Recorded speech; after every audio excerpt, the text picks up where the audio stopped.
your kindness, your hospitality, your deep, profound cultural values, your sincerity, your honesty, your entrepreneurial skills, your innovation, your hard work, your dedication, and your compassion for all human beings.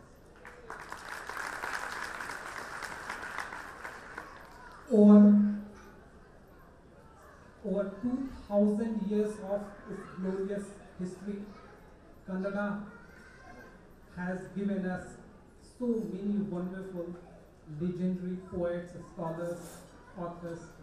It has given us so many legendary kings, builders of the glorious, gorgeous temples and monuments. It has given us majestic singers and sages and philosophers, great actors. We are fortunate to have one of the legends here among us. It has also produced some of the finest sports stars. It has also blessed India with some of the greatest engineers, scientists, nation builders. And I was discussing with Murthy that generally that Kannada has one of the most glorious and most vibrant literary traditions, and Kannada has won 8 Jnanpith Awards,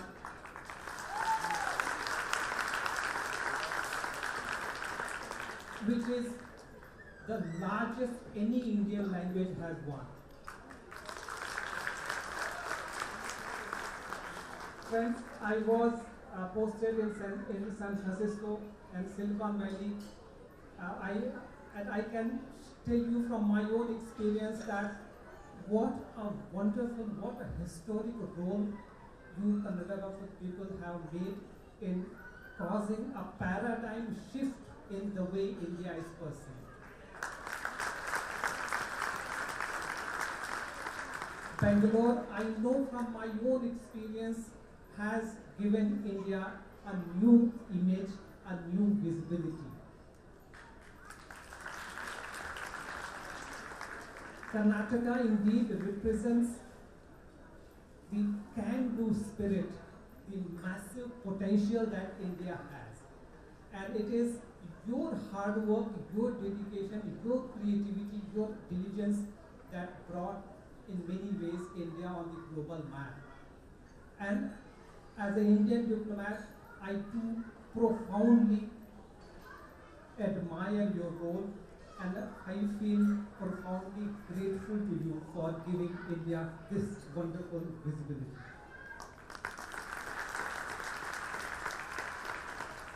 And I applaud Kannada Sangha in Ontario for playing such an important role over 4 decades in acting as a platform for preservation, promotion, and propagation and projection of the glorious cultural traditions and values and literature and poetry that you all have.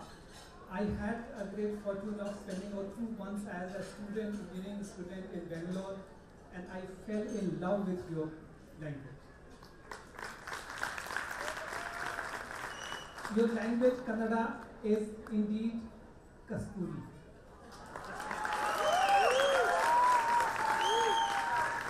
And as you know, Kasturi delights you. Kasturi pleases and rejuvenates everyone without distinction, whether you know its chemical composition or not. Even those who do not understand, unfortunately, regrettably, like me, Kannada language, I do feel mesmerized by the beauty, the charm, the sweetness of your language.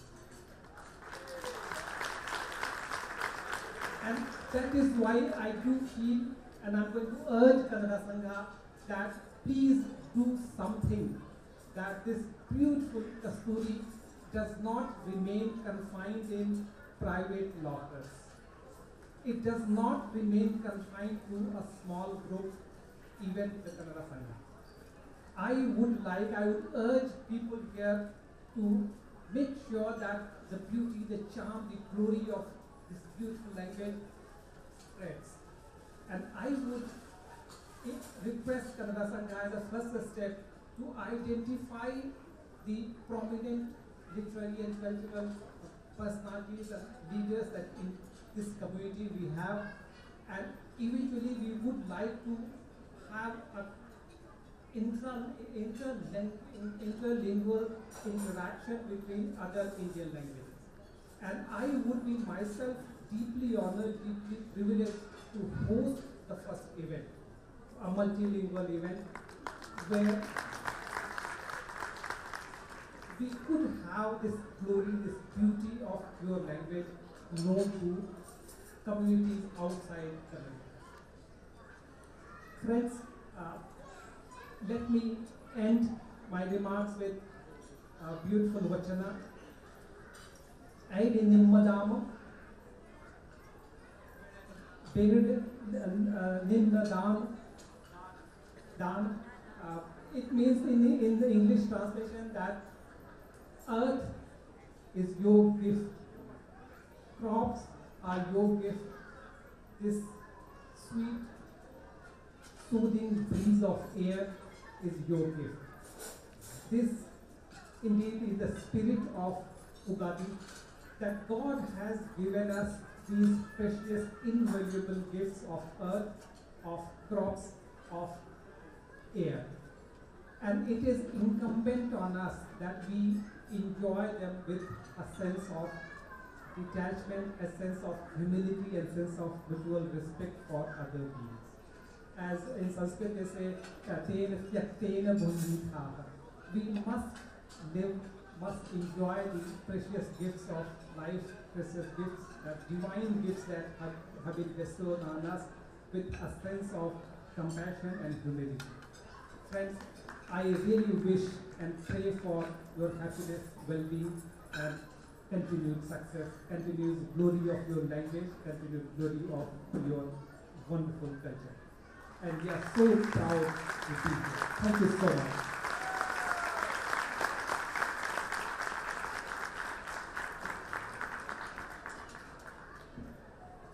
Thank you, Mr. Akhilesh Mishraji, for that wonderful speech. Our next guest on is Mr. Mukhyamantri Chandru, President of Kannada Development Authority. Mr. Chandru is Kannada movie actor and politician from Karnataka, India. He is the President of Kannada Development Authority, a government authority looking after implementation of Kannada language. Please give him a warm welcome. ಬಹುಶಃ ಅವರು 2 ನಿಮಿಷ ಮಾತಾಡೋದು ನಮಗೆ ಸಾಕಾಗದೇ ಇರಬಹುದು. ಅವರಿಗೆ ಮತ್ತೆ mic ಕೊಡೋಣ, ನಿಧಾನವಾಗಿ ಕೂತ್ಕೊಂಡು ಕೇಳೋಣ. ಸದ್ಯಕ್ಕೆ 2 ಮಾತು ಅವರಿಂದ.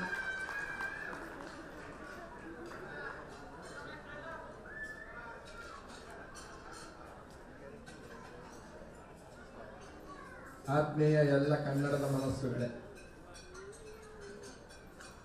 ವೇದಿಕೆಯ ಮೇಲೆ ಉಪಸ್ಥಿತರಾಗಿರ್ತಕ್ಕಂಥ ವಾದೇಶ್ವಾರ್ ನಿಜಾನ್ ಸಂಸದರು, ಅಖಿಲೇಶ್ ಮಿಶ್ರಾ ನಮ್ಮ ಭಾರತೀಯ ಇಲ್ಲಿನ ಪ್ರತಿನಿಧಿ, ನನ್ನ ಆತ್ಮೀಯ ಮಿತ್ರರು, ಮಾರ್ಗದರ್ಶಕರು, ಹಿರಿಯರು, ಈಗಲೂ ಪ್ರಣಯ ಯಾರು ಬೇಕಾದರೂ ಇಷ್ಟಪಡಬಹುದು ಅವರನ್ನು ಹಾಕಿದ್ದಾರೆ. ಪ್ರಣಯರಾಜ್ 2 ನಿಮಿಷದಲ್ಲಿ ಹೇಳಿದ್ದಾರೆ. ಕನ್ನಡ ಅಭಿವೃದ್ಧಿ ಪ್ರಾಧಿಕಾರ 2 ನಿಮಿಷದಲ್ಲಿ ಮಾತಾಡೋದು ಏನು ಇರಲ್ಲ, ಆದರೆ ಮೈಕ್ ಕೊಟ್ಟ ಮೇಲೆ ಅದು ಹಿಂದ್ಗಡೆಯಿಂದ ಕಿತ್ಕೊಳ್ಳೋವರೆಗೂ ಮಾತಾಡ್ತಾ ಇರ್ತಾರೆ. ಅಭ್ಯಾಸ ಅದು ಈಗ ತಾನೇ ಚುನಾವಣೆ ಮುಗಿಸ್ಕೊಂಡು ಬಂದಿರೋದ್ರಿಂದ ಆ ನೆನಪು ಇನ್ನೂ ಇದೆ. ಭಾಷಣ ಸುಳ್ಳು ಹೇಳಿ ಹೇಳಿ ಹೇಳಿ, ಆದರೆ ಇಲ್ಲಿ ಸುಳ್ಳು ಹೇಳಬಾರ್ದು ಅಂತ ಒಂದು ತೀರ್ಮಾನ ಮಾಡಿದ್ದೀವಿ. ಆದರೆ ನಾನು ಏನೇ ಮಾತಾಡಿ ಏನೇ ಮಾಡ್ತೀವಿ ಸಿಟ್ಟು ಮಾಡಿಕೊಂಡು ನನ್ನ ಪದವಿಯನ್ನು ಕಿತ್ಕೊಳ್ಳೋಕ್ಕಾಗುತ್ತೆ. ಬಹಳ ಮುಖ್ಯಮಂತ್ರಿಗಳ ಮಾಜಿಗಳಾಗ್ತಾರೆ, ನಾನು ಒಬ್ಬನೇ ಪ್ರಪಂಚದಲ್ಲಿ ಮಾಜಿ ಆಗಿದೆ, ಹಾನಿಯಾಗಿ ಮುಖ್ಯಮಂತ್ರಿ ಆಗಿದೆ. ಒಂದು ವೇಳೆ ಆದರೆ ಉಪಯೋಗವೂ ಇಲ್ಲ, ಅಪಾಯವೂ ಇಲ್ಲ. ಈ ಮುಖ್ಯಮಂತ್ರಿ ಪ್ರೀತಿ ಹೊಂದಿದೆ, ಬಾಂಧವ್ಯ ಹೊಂದಿದೆ, ಸಂಬಂಧ ಹೊಂದಿದೆ. ಮೊದಲನೇದಾಗಿ ಇಲ್ಲಿಗೆ ಬರೋದಕ್ಕೆ ಕಾರಣಕರ್ತರಾದಂಥ ಈ ಸಂಘದ ಪದಾಧಿಕಾರಿಗಳು ಒಂದು ಸರಿ ಅವರನ್ನ ಜ್ಞಾಪಿಸ್ಕೊಳ್ಳೋದು ಸೂಕ್ತ ಅಂತ ಅನಿಸಿದೆ. ರುದ್ರಪಟ್ಟಣ ಮತ್ತು ಅವರ ಶ್ರೀಮತಿ ರಾಧಿಕಾ, ದಶರಥ್ ಮತ್ತು ವಾಣಿ, ಉದಯ ಆರಾಧ್ಯ, ಸುಷ್ಮಾ, ಪ್ರಿಯಾ, ಪ್ರಭಾಕರ್, ಪ್ರಭಾ ಪುರಾಣಿ, ವಿವೇಕ್ ಪುರಾಣಿ, ನಾಗೇಂದ್ರ, ಸಂಧ್ಯಾ, ನಂದೀಶ್ ಶೆಟ್ಟಿ, ಮಾಲಾ, ವೈಶಾಲಿ ಶ್ರೀಧರ್, ಜ್ಯೋತಿ ಅಯ್ಯಂಗಾರ್ ಮತ್ತು ಪಾರ್ಥ ಅಯ್ಯಂಗಾರ್, ಛಾಯಾನಾಥ್ ಜ್ಯೋತಿ, ನಿವೇದಿತಾ ಪಾಟೀಲ್, ಸಂಗಮೇಶ್, ಅಕಸ್ಮಾತ್ ಯಾರಾದ್ರೂ ಬಿಟ್ಟಿದ್ರೆ ಅವ್ರು ಹೆಚ್ಚು ಪ್ರೀತಿಯಾಗಿರ್ತಾರೆ ಅಂತ ತಿಳ್ಕೊಳ್ಳಿ, ಅನ್ಯತಾ ಭಾವಿಸ್ತಾರೆ. ಇವರೆಲ್ಲ ಸಿಕ್ಕಾಪಟ್ಟೆ ಬೈತಾರೆ, ಆ ಕಾರಣಕ್ಕೋಸ್ಕರ ಜ್ಞಾಪಿಸ್ಕೊಂಡೆ. ಊಟ ಹಾಕಿದ್ದೀವಿ ಸ್ವಲ್ಪ ಜ್ಞಾಪಿಸ್ಕೊಂಡಿದ್ರಲ್ಲ. ಹಾಗೆ ಯುವ ನೇತಾರರಾದಂಥ ಶಿವಾಣಿ ಹೆಗ್ಡೆ, ಆಕಾಶ್ ಮತ್ತು ನಿಮಿಷ್ ಹೆಗ್ಡೆ ಅವರೆಲ್ಲರಿಗೂ ವಂದಿಸಿ, ಈಗ ನಾನು ಒಂದು 2-3 ನಿಮಿಷ ವಿಚಾರ ಹೇಳಲೇಬೇಕಾಗುತ್ತೆ. ಒಂದು, ನಮ್ಮ ರುದ್ರಪಟ್ಟಣವರು ಬಂದು ಪೇಟ ಹಾಕೊಂಡು ಅದ್ರ ಬಗ್ಗೆ ಹೇಳಿದ್ರು. ಆಮೇಲೆ ಅವರೇ ಅವ್ರು ತೀರ್ಮಾನ ಮಾಡ್ಕೊಂಡ್ರು ನಾನು ರಾಜ. ಬಹಳ ಸಂತೋಷ ಕೊಡ್ತೀವಿ. ಅವ್ರು ಶ್ರೀಮತಿಯವರು ಕೂತಿದ್ದಾರೆ, ಆ ಕಲ್ಪನೆ ಅವ್ರಿಗೆ ಇನ್ನೂ ಗೊತ್ತಿಲ್ಲ. ರಾಜ ಅಂದ್ರೆ ಮಹಾರಾಜ, ಮಹಾರಾಜ ಅಂದ್ರೆ ಮಹಾರಾಣಿ ಇರ್ತಾರೆ. ನಿಜ, ಅವ್ರಿಗೂ ಇದ್ದಾರೆ ಶ್ರೀಮತಿ. ಆದ್ರೆ ಮಹಾರಾಣಿ ಆದ್ಮೇಲೆ ಯುವರಾಣಿ ಇರ್ತಾರೆ, ರಾಣಿ ಇರ್ತಾರೆ. ಹೀಗಾಗಿ ಆ ಥರದ್ದೇನಾದ್ರೂ ಯೋಚನೆ ಇದೆಯಾ ನಿಮಗೆ? ರಾಜ ಆಗಿ ಮಹಾರಾಣಿ ಆದ್ಮೇಲೆ ಯುವರಾಣಿ, ರಾಣಿ ಇರ್ತಕ್ಕಂಥ ಇದು ಪದ್ಧತಿ, ಪರಂಪರೆ. ಆ ಪರಂಪರೆಗೆ ಹೋಗಬೇಡಿ, ಅದಕ್ಕೆ ನೀವು ಯಾರು ಅವಕಾಶ ಕೊಡಬೇಡಿ ಅನ್ನೋ ಮಾತನ್ನ ಹೇಳಿ ಆ ಪೇಟ ಅಷ್ಟಕ್ಕೆ ಸೀಮಿತವಾಗಿದೆ. ಇವತ್ತಿಗೆ ಮಾತ್ರ ರಾಜ ಅನ್ನೋ ಬಂಧುಗಳೇ, ಬಹಳ ತಂಪಾದ ಸಮಸ್ಯೆ, ದೊಡ್ಡ ಕಾರ್ಯಕ್ರಮ ಮಾಡಿದ್ದೀರಾ. ವಿಶೇಷವಾಗಿ ಅಖಂಡ ಈ ಕೆನಡಾದ ಎಲ್ಲ ಕನ್ನಡಿಗರು ಒಟ್ಟಾಗಿ ಸೇರಿ ಒಂದು ಕಡೆ ಸೇರ್ತಕ್ಕಂಥದ್ದು. ಮೊದಲನೇದಾಗಿ ನಿಮಗೆ ಧನ್ಯವಾದಗಳು. ಯಾಕೆ ಅಂದ್ರೆ ದೊಡ್ಡ ಆಸ್ತಿ, ಭಾರತದ ಕರ್ನಾಟಕ ರಾಜ್ಯದ ದೊಡ್ಡ ಆಸ್ತಿಗಳು ಯಾವ್ಯಾವುದೋ ಕಾರಣಕ್ಕೋಸ್ಕರವಾಗಿ ತಜ್ಞರಾಗಿ ವಲಸೆ ಬಂದಿರತಕ್ಕಂಥ ಜನ ಆಗಿದ್ರು ಕೂಡ ನಮ್ಮ ಮನಸ್ಸಿನಿಂದ ನೀವು ದೂರ ಆಗಿಲ್ಲ. ಆದ್ರೆ ನಮ್ಮ ಬೈಕ್ ಏನಿದ್ರು ಎಷ್ಟೇ ವರ್ಷ ಎಲ್ಲಾದರೂ ಇರಿ, ಎಂತಾದರೂ ಇರಿ, ಎಂದೆಂದಿಗೂ ನೀವು ಕನ್ನಡಿಗರಾಗಿರಿ ಅನ್ನುವ ವೇದ ವಾಕ್ಯವನ್ನು ಹೇಳೋದಕ್ಕೋಸ್ಕರ ನಾವು ಬಂದಿದ್ದೀವಿ. ಆದರೆ ಇನ್ನೂ ಒಂದು ಗೊತ್ತಿದೆ, ಅದು ಎಲ್ಲಾದರೂ ಇರಿ, ಎಂತಾದರೂ ಇರಿ, ಎಂದೆಂದಿಗೂ ಕನ್ನಡಿಗರಾಗಿರಿ. ಎಲ್ಲಾದರೂ ಇರಿ, ಎಂತಾದರೂ ಎಂದೆಂದಿಗೂ ಆರೋಗ್ಯವಂತರಾಗಿರಿ. ಕನ್ನಡ ನೆಟ್ಟಿಗಿರ್ಬೇಕಾದ್ರೆ ನೀವು ಆರೋಗ್ಯವಾಗಿರಬೇಕು. ನೀವು ಕೆಟ್ಟರೆ ಕನ್ನಡವೂ ಕೆಟ್ಟರೆ. ಎಲ್ಲಾದರೂ ಇರಿ, ಎಂತಾದರೂ ಇರಿ, ಎಂದೆಂದಿಗೂ ಸ್ವಂತ ಮನೆಗೆ ವಾಪಸ್ ಹೋಗುವಂತವರಾಗಿ. ಇಲ್ಲಿವರೆಗೆ ಅದು ಅಪಾಯ ಆಗ್ಬಿಡುತ್ತೆ, ಎಲ್ಲೆಲ್ಲೋ ಹೋಗ್ಬೇಕು. ನಾನಾ ಕಾರಣಕ್ಕೆ ಬಂದಿದ್ದೀರಾ, ದೊಡ್ಡ ಆಸ್ತಿಗಳು. ಈ ಆಸ್ತಿಯನ್ನ ಕಾಪಾಡಬೇಕಾದ್ದು ನಮ್ಮೆಲ್ಲರ ಜವಾಬ್ದಾರಿ ಇದೆ. ಹಾಗಾಗಿ ಕರ್ನಾಟಕ ರಾಜ್ಯ ಸರ್ಕಾರ ಈ ಸರಿ ಹೆಚ್ಚಿನ ಅನುಕೂಲಗಳನ್ನು ಮಾಡೋಕ್ಕಾಗದೆ ಹೋದರೂ ಕಾರಣ ಏನಂತ ತುರ್ತಾಗಿ ಇದೇ ಸಂದರ್ಭದಲ್ಲಿ ಚುನಾವಣೆ ಬಂದಿದ್ದರಿಂದ ಸ್ವಲ್ಪ ಸಮಸ್ಯೆಗಳಾಯಿತು. ಆದರೂ ಕನ್ನಡ ಅಭಿವೃದ್ಧಿ ಪ್ರಾಧಿಕಾರದ ಅಧ್ಯಕ್ಷನಾಗಿ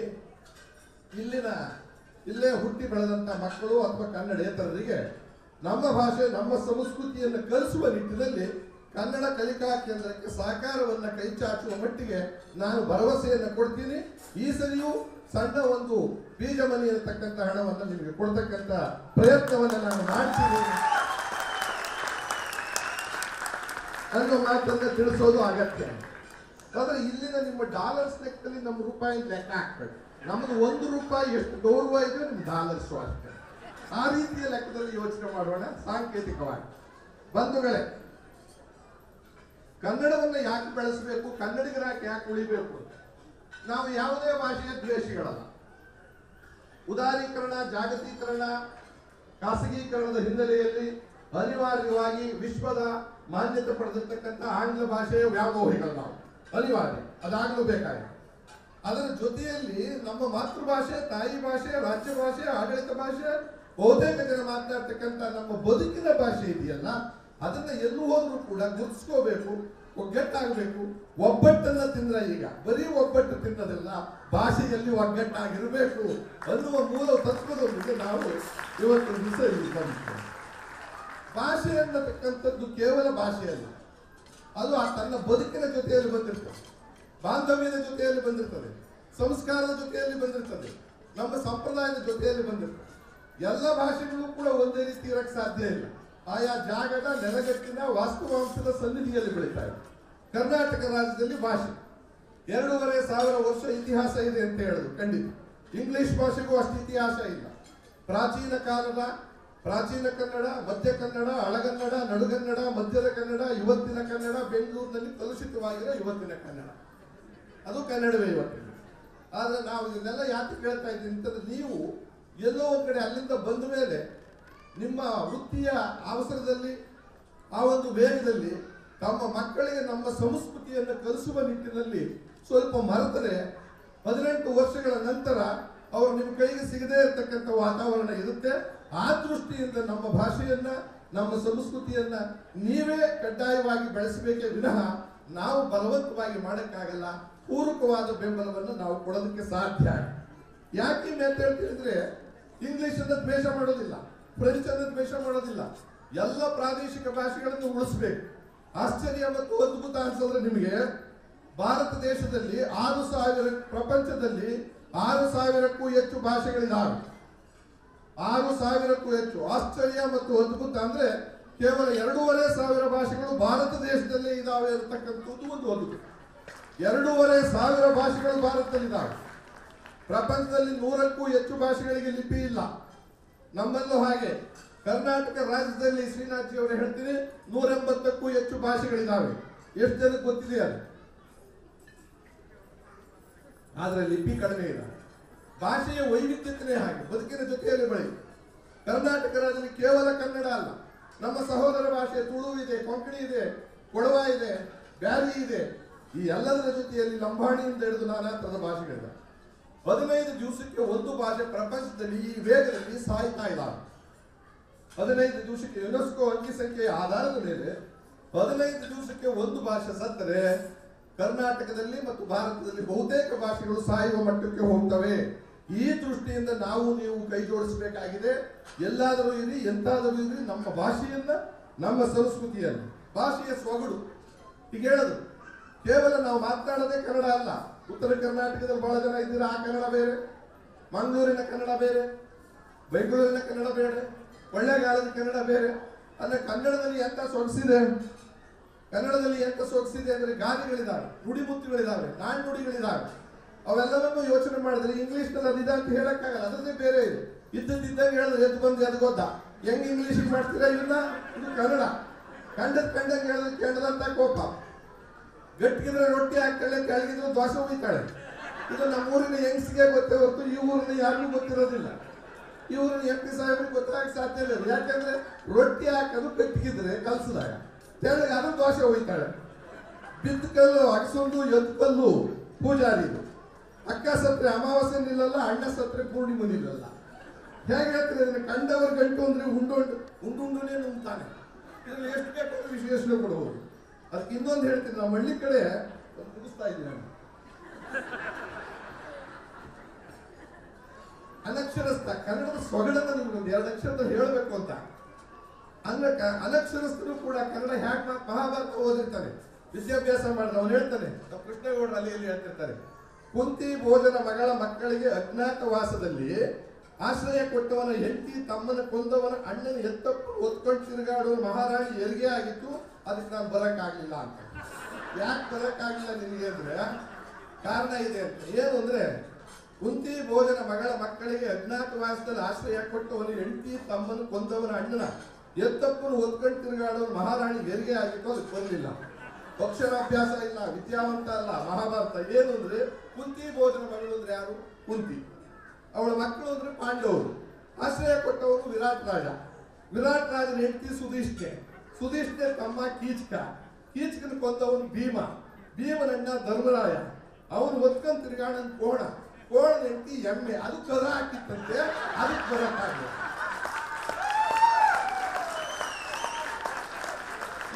ಈಗ ನಿಮ್ಗೆ ಅರ್ಥ ಆಗುತ್ತೆ ನೋಡಿ. ಕುಂತಿ ಭೋಜನ ಮಗಳ ಮಕ್ಕಳಿಗೆ ಅಜ್ಞಾತವಾಸದಲ್ಲಿ ಆಶ್ರಯ ಕೊಟ್ಟವನು ಹೆಂಡತಿ ತಮ್ಮನ ಕೊಂದವನ ಅಣ್ಣನ ಎತ್ತಪ್ಪನ್ನು ಒತ್ಕೊಂಡು ಧರ್ಮರಾಯನ ಒತ್ಕೊಂಡು ತಿರುಗ್ತಿದ್ದ ಯಾರು? ತಿರುಗಾಡೋನು ಮಹಾರಾಣಿಗೆ ಹೆರಿಗೆ ಆಗಿತ್ತು. ಆ ಕಾರಣಕ್ಕೆ ನಾಮಕರಣಕ್ಕೆ ಹೋಗಿದ್ದೆ, ಬರಕ್ಕಾಗ್ಲಿಲ್ಲ. ಇದು ಕನ್ನಡದ ಸೊಗಡು. ಇಂಥವು ಬೇಕಾದಷ್ಟಿದ್ದಾವೆ. ಆದ್ರೆ ಹಿಂದ್ಗಡೆಯಿಂದ ಜುಬ್ಬ ಎಳಿತಾ ಇದ್ದಾರೆ. ಸಾಕು ಮಾಡಿ ಮತ್ತೆ ಯಾವಾಗ ಅವಕಾಶ ಸಿಕ್ಕಿ ಬೇಕಾದಷ್ಟು ವಿಚಾರಗಳಿದ್ದಾವೆ ಕನ್ನಡದಲ್ಲಿ.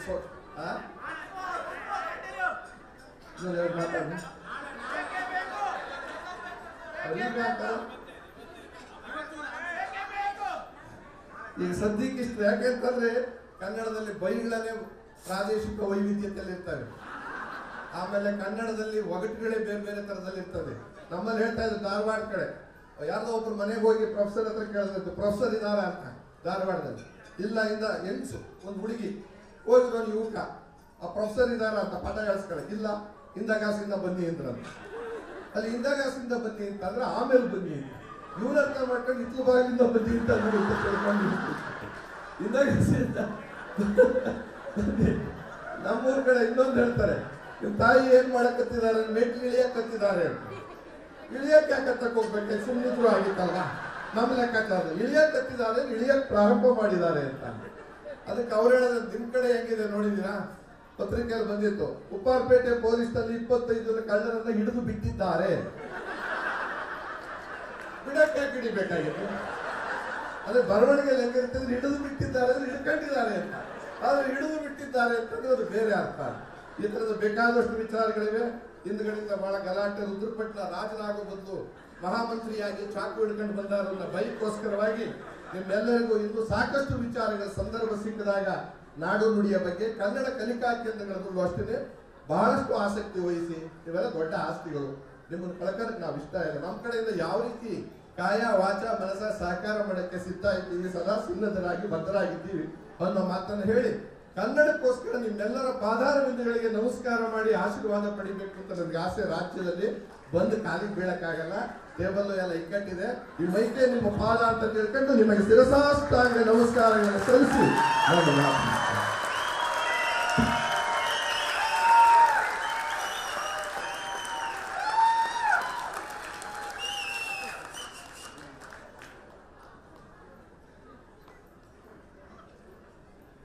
ತುಂಬ ಧನ್ಯವಾದಗಳು ಮುಖ್ಯಮಂತ್ರಿ ಚಂದ್ರು ಅವರೇ. ಅವರು ಕನ್ನಡದಲ್ಲಿರೋದನ್ನ ಟ್ರಾನ್ಸ್ಲೇಟ್ ಮಾಡ್ಲಿಕ್ಕೆ ಬರಲ್ಲ ಅಂತ ಹೇಳಿದ್ರು, ಹಾಗಾಗಿ ಸ್ವಲ್ಪ ಟ್ರಾನ್ಸ್ಲೇಟ್ ಮಾಡ್ತೇನೆ ಬೇರೆಯವರಿಗೆ. I think he was trying to say he's the president of the Kannada Language Development Authority, and he was trying to say we should learn as many languages. We should keep on to the heritage of our language as well as integrate with learn the language wherever we go. And then we should speak the language of life. That's what he said. Thank you. Now I would like to invite Mr. Vladislav Lezon, Member of Parliament, Mississauga East Cooksville. I will give a short introduction. He represents the electoral district of Mississauga East Cooksville as a member of the Conservative Party. As a proud resident of Mississauga, Vladislav also serves as the Vice President on the Board of Directors for the Havel Villa Senior Residences. In addition, he has stood up for all the cultural communities in Canada as Director of the Canadian Ethno-Cultural Council. Welcome, Mr. Thank you very much. Thank you for your very kind introduction. And good evening, everybody.